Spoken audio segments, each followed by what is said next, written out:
Let's revisit how the character of Mr. Sulu was described to you. Yes, Gene put the character in a larger context. He said the Starship Enterprise is a metaphor for Starship Earth, and the strength of the starship is in its diversity. And so he wanted to have that diversity reflected in the makeup of the crew, in the casting of the crew. And my character was supposed to represent Asia. And as you know, Uhura, um, the female communications officer, was supposed to represent Africa.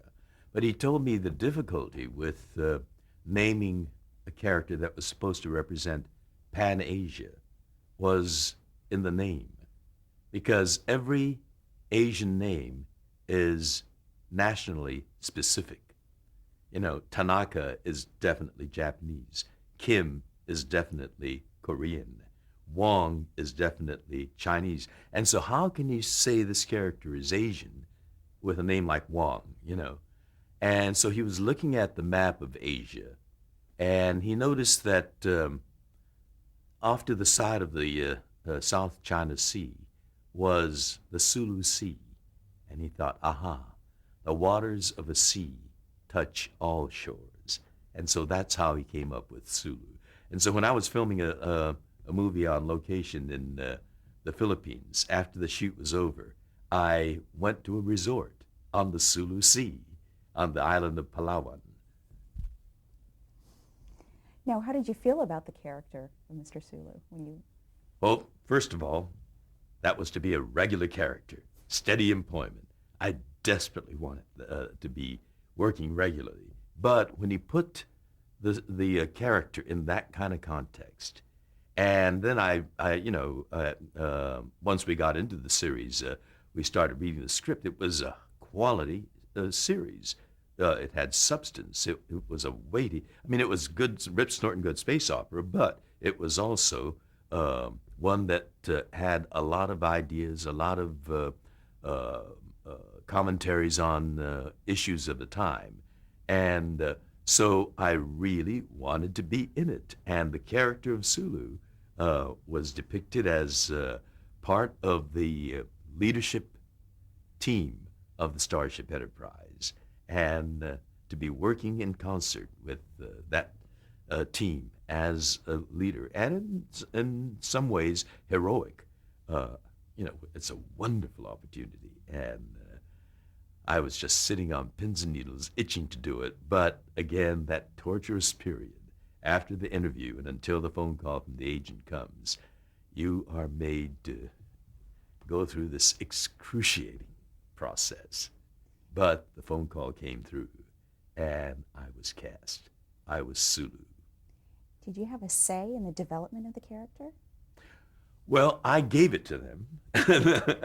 Not that they opened the door, but I was always lobbying for more um, participation for Sulu and more fleshing out of the Sulu character. I was always lobbying for him to be more a participant in the drama as opposed to just saying aye sir warp 3. I was always lobbying for him to have a family, parents, oh, brothers, sisters, maybe a wife, or have a relationship going, to add more dimension to him. And Gene kept promising, yes, yes, next season, we'll work some of that in. Uh, but when next season came, the second season came, during the hiatus, I took off to do a feature film with John Wayne. And as a gift, uh, Gene gave me about a half a dozen scripts for the next season, in which Sue had much more to do.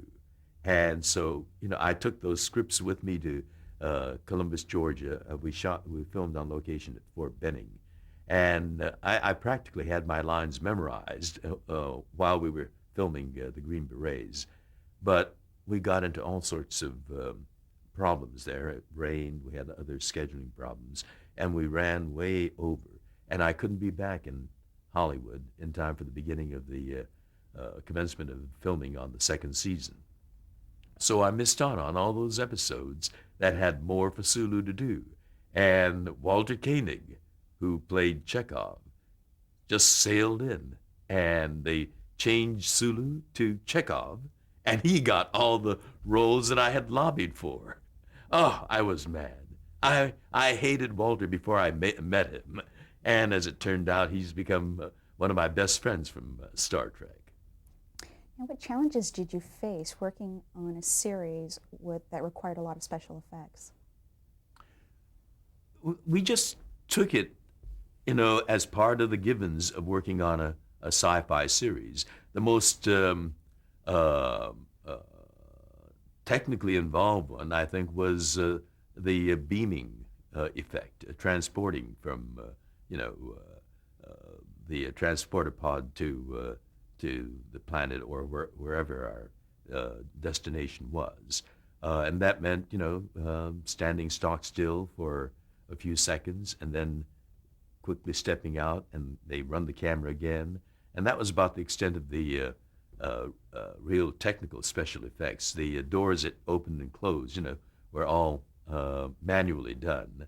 And so the special effects back then was not as challenging as they are today. I mean, they are just dazzling, what we see in science fiction movies today.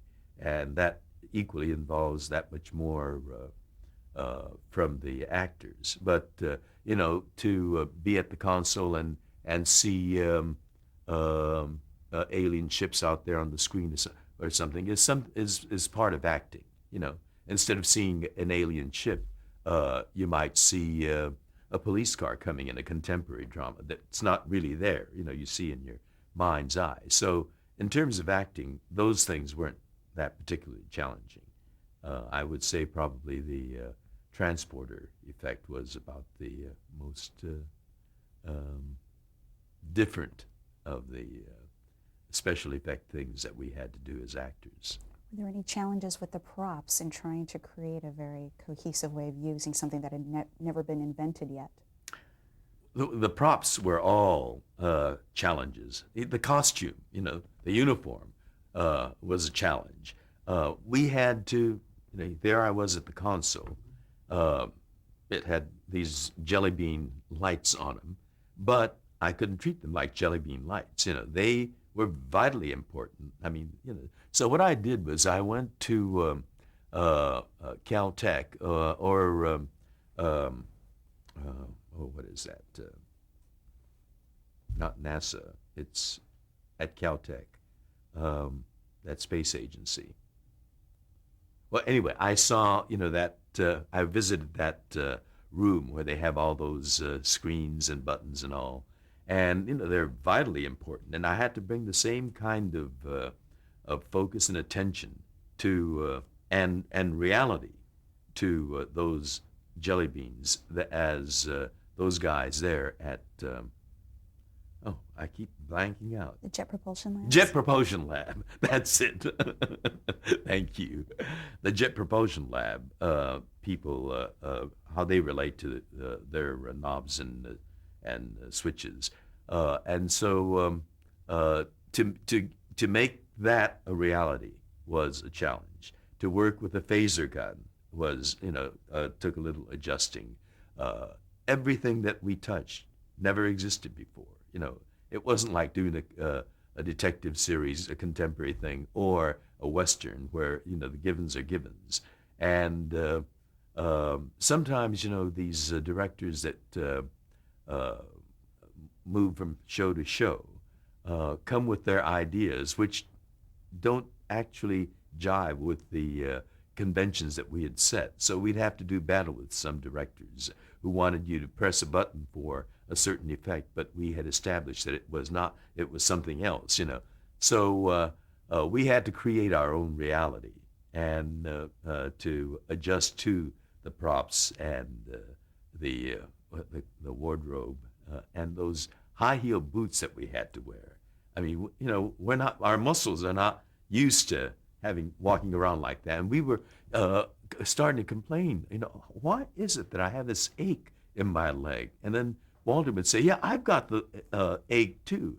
And then we thought, "Oh, could it be because we're wearing these high heel shoes?" And then we'd ask Leonard. Leonard would say, "Yeah, yeah, I have an ache right here too." So we started taking the boots off and walking around in our running shoes whenever we could. What was it like to work with Gene Roddenberry? Gene was very special. I mean, only Gene could create a show like Star Trek. In many ways, he really was a visionary and someone who brought a whole different perspective to television. He felt that television was a potent medium that was being wasted with the kind of pap that we had on television at that time. He felt that yes, television can be entertaining, but it can also be intellectually engaging. He felt that it can be uh, informative, it can be educational, and it can even inspire. And to infuse this medium that had all this potential with a show that could come close to achieving that was his goal. Um, the way he had to sell it was to tell the network people that this was wagon train in space. He had to give them a frame of reference, something that already existed. But what Gene did with Star Trek was to use television at the time when the nation was turbulent with political, social, cultural change. I mean, we had the Vietnam War going, which was tearing this country apart. We had the Civil Rights Movement, which was dividing this country because we couldn't get along with people of different colors. We had the hippie movement going, which was dividing families. You know, parents thought that they lost their children, that civilization was changing. So there was all this turbulence in the 60s and early 70s, and none of it was being reflected on television. None of it was being commented on in television. You know, you had Gilligan's Island, Beverly Hillbillies, and even so-called science fiction. Lost in Space was really a fantasy in space, you know. And so what Gene did was he used science fiction as a metaphor to comment on these issues of civil rights, or the Vietnam War and the conflict between groups of people based on ideas about war and peace, the cultural challenge to our society with the hippie movement. They were all commented on by Star Trek. In almost every episode, there was some commentary made on these issues. And so Gene brought television to another dimension, I think, by the use of science fiction. He also, with the way he cast the show, made another powerful commentary. It was, week after week, you saw that pluralistic team working together in concert, each bringing his or her unique talents, each bringing a different perspective, but working together as a team. That was an important commentary at a time like that. And there we had a trusted colleague who was proud of his Russian heritage, spoke with a Russian accent, Pavlo Chekhov, at a time when we were locked in the Cold War with two ideologies threatening mutual annihilation. And yet he said this too would pass, and you eventually get to the point where we're going to be working together as members of the same team, interdependent on each other. And the amazing thing is, here it is only a few decades since Star Trek came on, and we do in fact have a spacecraft out in space today in reality. And we do have not only Russians and Americans, but Israelis and Japanese and all these people of this planet Earth working together up there at the International Space Station. And the other tantalizing new thing, we have Spaceship One that went out, a private enterprise project. And now another entrepreneur, Richard Branson, of Virgin Airlines, is proposing to shuttle tourists up there. So when we complain about the densely crowded freeways here, who knows what new problems, new challenges that we might have. But you know what? Gene was already suggesting at these things back in the 60s on Star Trek. He brought with Star Trek not just a wonderful science fiction show, but he brought something that stimulated thinking, that engaged the mind, and activated people. Let's talk about the actual filming of the show. Were the shows rehearsed? And if so, how were they rehearsed? The first two seasons, we had a rehearsal table in one corner of the soundstage. And we, on the first day of filming a particular episode, we would sit around and have a read-through, which was something that most other TV shows did not have, because that was time, and time was valuable. But Gene, again, brought that kind of additional care to the making of Star Trek. And then, after the read-through a couple of times, we went on the set and we had the normal kind of rehearsal prior to the actual filming. What was Gene Roddenberry's role in the day-to-day running of the show? Gene concentrated on the writing part of it. And from everything that I've heard, he kept ridiculous hours there. He practically slept on that couch in his office at Desilu Studios. He kept long hours, but he was one of these driven perfectionists. He kept working on scripts, trying to fine-tune it, hone it this way and that. And so his time was spent on the writing of it. I think Bob Justman probably knows more of the other aspects of what Gene's duties were, but he would occasionally visit us on the set and give us a pep talk, cheering us on.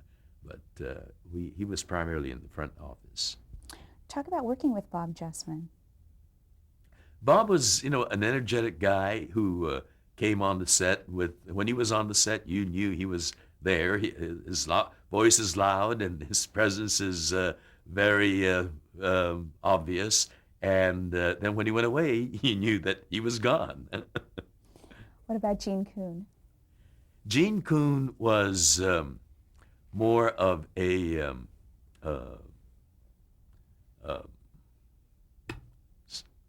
presence.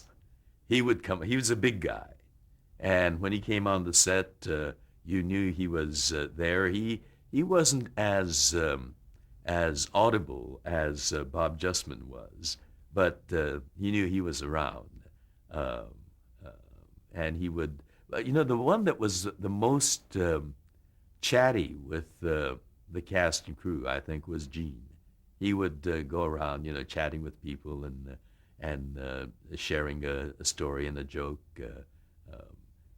Bob was there for business, as was Gene Kuhn. But Gene did it in a much more kind of quiet, authoritarian way. Talk about working with your co-stars, William Shatner. Bill is a dynamic presence. He enjoys being the center of everything, and when he's on the set, he dominates. You may have heard about some of the difficulties that cast members had. We might be preparing a scene where it'd be a close-up on you, and then it would shift to Bill, and then you'd see Bill in a whispered conversation with the director, and the setup was changed, and it was on Bill, and you were the offstage voice. And so things like that, sometimes has a way of rubbing you in one direction. But Captain Kirk is a Bill Shatner creation. It's his metabolism. I mean, he vibrates uh, Captain Kirk, and so it's Bill's unique talent, energy, and persona that made Captain Kirk the kind of character that he was. So it was fun to watch him um, act. Some of those scenes that he did were just inspired, wonderful acting. And in television, you don't get to rehearse that much. So to see an actor be able to produce, and then you have a second take, and there it is again, and it's a little different, and it's a little bit better. It's he was fascinating to watch. Sometimes difficult to work with. Now, what was Mr. Sulu's relationship with Captain Kirk? How would you describe that? Sulu's relationship with Captain Kirk, he was his Captain Kirk was Sulu's idol. Sulu patterned his career after him. And in the same way that I, as an actor, George Takei as an actor, watched Bill Shatner as an actor, Sulu was, in many ways, taking his inspiration from Captain Kirk. Let's talk about Leonard Nimoy. What was it like working with him? Leonard and I are political kindred spirits. So we were able to talk about the Vietnam War and share some thoughts. We were generally in agreement there. Leonard is, I think, very much like Spock. He's a very deeply thoughtful guy. He's also someone that is a workaholic. He gives everything to his work, and maybe that sometimes has its counterweight side. But he's a very dedicated guy. He's a driven guy, but he's also a socially conscious guy, and I enjoyed having discussions over current events.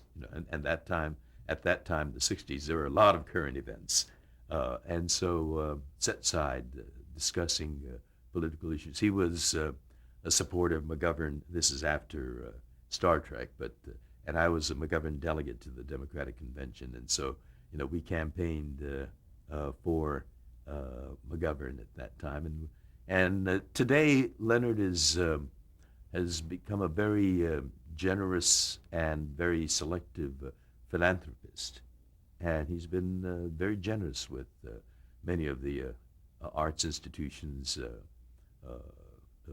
as well as political causes here in Southern California.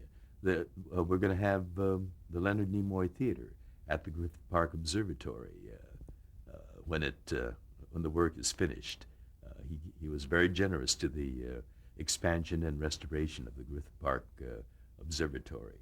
The Museum of Contemporary Arts downtown, MoCA, is a beneficiary of his generosity, he and his wife, Susan's. And they have a second gallery right next door to our gallery. We founded a museum called the Japanese American National Museum right next door to us, and Leonard's been very supportive of the Japanese American National Museum as well. And I see his name in so many places. He's been very generous to the Academy of Motion Picture Arts and Sciences and their expansion project. I'm sure he's been generous to the Academy of Television Arts and Sciences as well. So he's someone that has a great compassion and a sense of support that he can give to the larger community. DeForest Kelley. He was a very special guy. Despite the character that he played, he was probably the most different from the character that he played amongst all of us.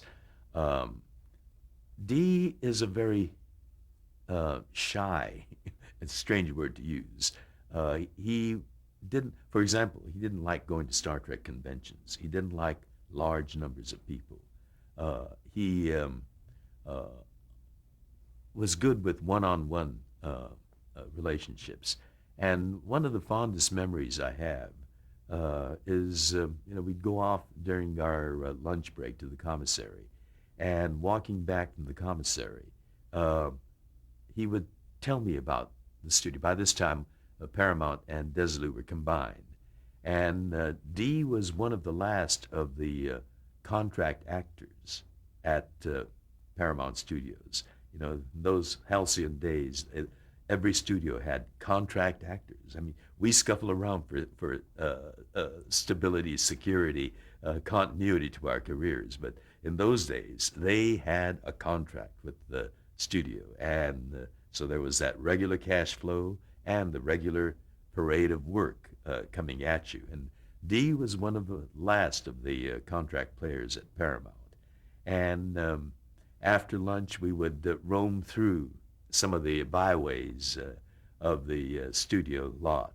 And he would tell me that used to be Alan Ladd's dressing room. Dressing room. It was like a whole house, living room, dining room, kitchen, bedroom upstairs, and all. That was Clark Gable's dressing room, or that's where the dancers changed. That was a bungalow. That's the writers' bungalow. That's where the writers were housed. So I got a sense of, I'm a history buff, and to get history, the history of Paramount Studios, shared with me by a docent who lived through it all, was wonderful. But I don't think he did that with everybody. It's only when, you pepper him with questions and kind of guide him through some of the back ways of the studio. Oh, yeah, this is where that used to be. And, oh, they tore that down. It was fascinating to get that history of the studio. And Desilu Studios also has a fascinating history. Howard Hughes at one time owned it. And typical of Howard Hughes, he bought it for a song. A group of Midwestern businessmen had bought it, enamored of the glamour of movies and didn't know how to run a studio, and it was on its last legs. Howard Hughes came and bought it and introduced stars like Jane Russell and Jean Harlow, and brought up the stock of the studio, and then sold it for like about 10 times what he paid for it. And then whoever bought it let it go down again. And then these two performers who used to work there, had the girl as a redheaded dancer and the guy as a Cuban a musician. They had a big popular TV series, so they bought the studio and named it after them. It was RKO Radio Pictures when Howard Hughes owned it, and then they turned it into Desilu, and that's when we stepped in, and then it was bought out by Bluthorn, Charles Bluthorn of Gulf and Western, and it was combined, and we became Paramount Studios. So it has a wonderful history, rich Hollywood history, and DeForest would share that with me as we tottered back from our lunches. It was many, many lunches that gave me that understanding. Okay, we're going to stop here and change tape.